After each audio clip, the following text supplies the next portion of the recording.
Good afternoon, all. This is Dixie, and it is frigid here in Wisconsin. Negative 41 below with wind chill. My coffee date canceled on me because of cold, so that was a bummer. Just going to talk about Iceland today. Oh, there's a woodpecker. I did write a book. Fiction fantasy book about Iceland. When we went there several years ago, I found out that they actually still believe in elves and have to consult the elves before any building projects. They're even mentioned in the legislation of Iceland, the parliament, the Althing, which is the oldest parliament in the world, by the way. And they meet at Pingvalar, which is where the continents meet, the mid-Atlantic ridge, which is really why I went to Iceland. I wanted to see that exposed on land. You can also scuba dive, but I was not brave enough to do such a thing. But you land and at their airport, and there's steam rising from the ground randomly from the volcanic action of the island. It's very cool. Rocks and moss, but not, I didn't see any trees. I'm sure they have a couple. It's lovely. It's foreign.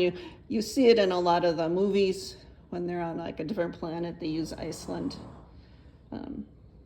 You see random sheep and horses, and if you're near the water, the seals pop their little heads out and look at you.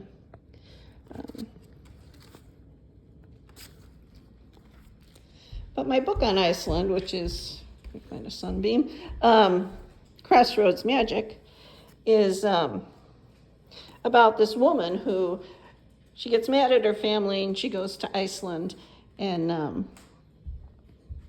she helps out one of the wee folk, and let's see how my plants are doing. This batch not so good.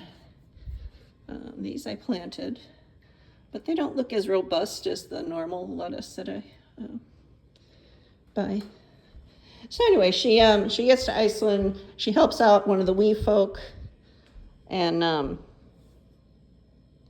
he throws her a brooch because you can't accept something from someone and not give them a gift back in Iceland. So he throws it at her. He's pissed. He's ticked.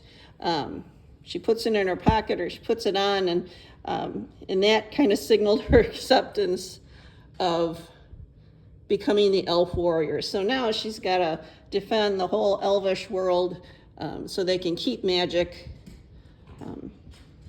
And she meets, it's near Christmas time, so she meets the Yule cat and the witch and the sons, the seven lads, and has a venture that way.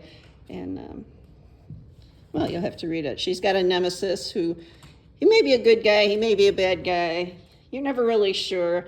He's just kind of a force, and he helps her out because she's got this book, but it's in old Icelandic. So sometimes she can read it, sometimes she can't. It fades back and forth depending on the magic and the energy level. So she's learning how to be this elf warrior and what kind of powers she can bring to bear. So she needs a lot of help. If you get a chance to go to Iceland, it's one of the most picturesque places in the world. The weather's always kind of iffy. You can have an ice storm.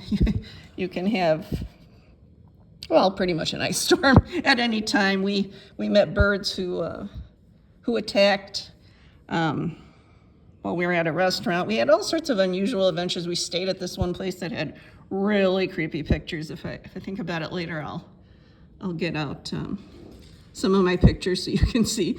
They had like things you'd find in The Shining in this hotel. But very nice people, very interesting, very welcoming. And something else that struck me is, we went to Vic, where that one of the dangerous beaches is. They have riptides and sneaker waves, which like sneak up on you and then carry you out to sea and you're dead. And they kill people every year, tourists who have to have a picture out there with it. But, you know, they don't really like to post signs. So there is a sign there now, I guess, but when we were there, there wasn't any sign, and they give you a little note that said, yeah, don't go too near the beach because it will take you. And yeah, they don't believe in a lot of warnings like we do in the US. Anyway, have a lovely day. I hope it's warmer where you are than it is where I am. And keep riding.